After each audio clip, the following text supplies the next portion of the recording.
Illegal immigrants जो है उनको लेकर भी, तो कितने लोग अब तक पर एक्शन हो चुका है, किस तरह से लोगों की जो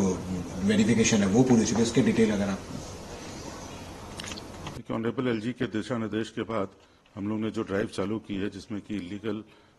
इमिग्रेंट्स को हमने पहचानना और उनको डिपोर्ट करने का काम चालू किया है, उसमें हमको बड़ी अच्छी सफलता मिली है।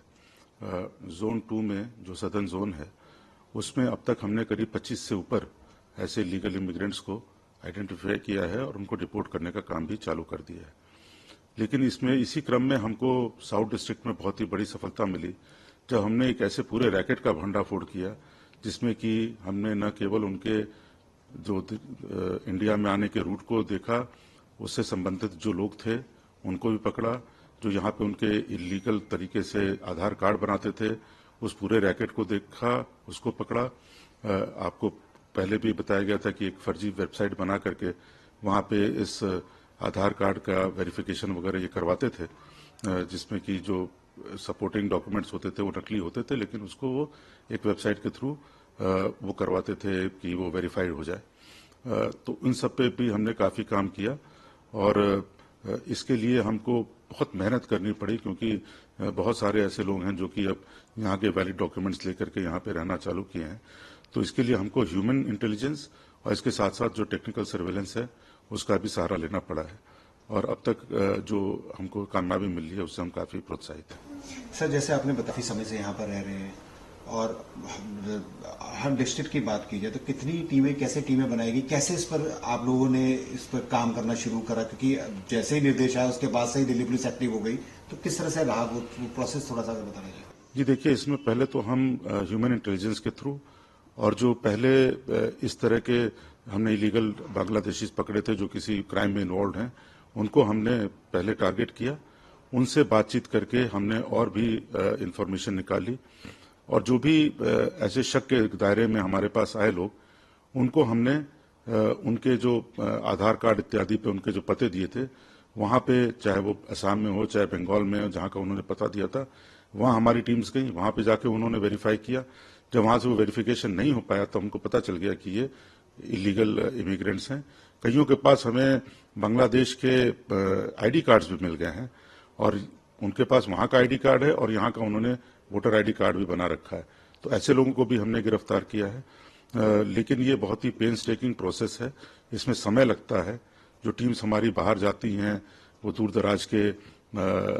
जो डिस्ट्रिक्ट्स हैं, चाहे वेस्ट बंगाल के हों चाहे असम के हों, वहाँ पे जाना, उन गांवों में जाना, वहाँ के प्रधानों से कांटेक्ट करना और ये इंश्योर करना कि हम वाकई सही गलत आदमी को ही हम रिपोर्ट कर रहे हैं या उसको हम आइडेंटिफाई कर रहे हैं, और कोई हमारा जो भारतीय नागरिक है वो इसमें गलत तरीके से न फंस जाए, इसको भी इंश्योर करना हमारे लिए काफ़ी चैलेंजिंग टास्क रहा है।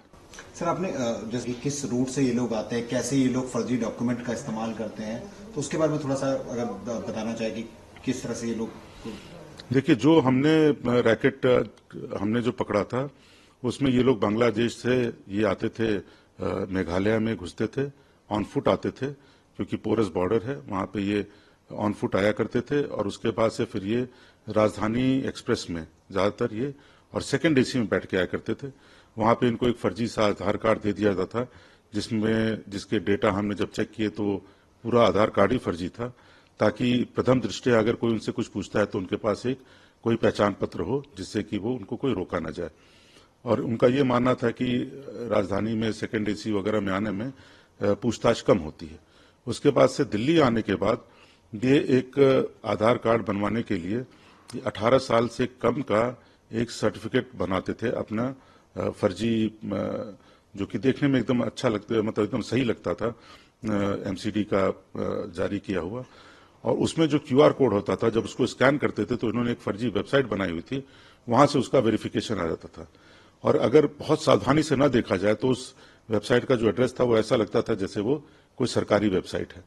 तो उसको देख करके इनका आधार कार्ड जो है वो बन जाता था 18 साल से कम का, और फिर ये अप्लाई करते थे इसको अपनी डेट चेंज कराने के लिए, बर्थडे, और उसमें अक्सर इनको जो है करीब 20% के आसपास सफलता मिल जाती थी, और अगर नहीं भी मिलती थी तो वो उसी आधार कार्ड पे अपना काम चलाते रहते थे। सर, जहाँ पर ये लोग रुके हुए तो क्या डॉक्यूमेंट्स वगैरह, ताकि कोई भी कहीं किसी भी तरह की चूक ना हो? जी बिल्कुल, ये इसीलिए मैंने बताया था, बहुत पेंस टेकिंग काम है, बहुत ज़्यादा, खास करके जो जहाँ पे रहते हैं, कच्ची कॉलोनियाँ हैं या झुग्गियाँ हैं, वहाँ पे रहते हैं, वहाँ पे बहुत ज़्यादा लोग रहते हैं, उनमें से इनको आइडेंटिफाई करना और उनको ही चेक करना, अदरवाइज जो हमारे नॉर्मल सिटीजन है वो हरास ना हो, इन सबको ध्यान में रख के ये काम करना पड़ता है। तो इसमें हमको काफ़ी चैलेंजेस आते हैं, लेकिन फिर भी अभी तक जो है हमने ये इंश्योर किया है कि जो वैलिड सिटीजन्स हैं वो तंग ना हों, और केवल जो इलीगल इमिग्रेंट्स हैं जिन पे वाकई सस्पिशन है उन्हीं को हम टारगेट करें वेरिफिकेशन के लिए। और सर, इससे क्राइम में भी असर पड़, जो लोग हैं इलीगली रह रहे हैं या फिर इलीगली डॉक्यूमेंट्स बना के तो ये भी एक्टिविटी में शामिल रहते हैं।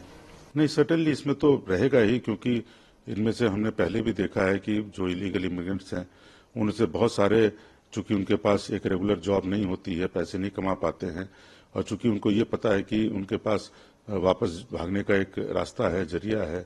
सेफ हेवन है, तो यहाँ पे अक्सर क्राइम में भी अपने लिप्त पाए जाते हैं। तो हम ये उम्मीद रखते हैं कि अगर इस तरह की ड्राइव से, और अगर हम इन पे दबिश बनाते हैं, तो ये अपनी जो है जहाँ पे रह रहे हैं वहाँ पे छोड़ के भाग जाते हैं, उससे इलाके के क्राइम में भी जरूर कमी आती है। सर, अब ड्राइव में और ज्यादा तेजी आएगी, क्या करेंगे, क्योंकि अब नया साल शुरू हो गया, तो क्या क्या करेंगे? नहीं, ये ड्राइव तो हम लगातार जारी रखेंगे, इसमें कोई शक नहीं है। ऑफ कोर्स समय समय पर जैसे जैसे थोड़ी प्रायोरिटी चीज जो आती है, जैसे अब दिल्ली के चुनाव आने वाले हैं, उस समय चूंकि हमारी बहुत सारी फोर्स जो है वो चुनाव रिलेटेड एक्टिविटीज में बिजी हो जाती, तो हो सकता है इस ड्राइव की ओर थोड़ा सा जो है वो हमारा जो प्रेशर है वो कम हो जाए, लेकिन फिर भी ये ड्राइव रुकेगी नहीं, इतना मैं आपको विश्वास दिलाता हूँ।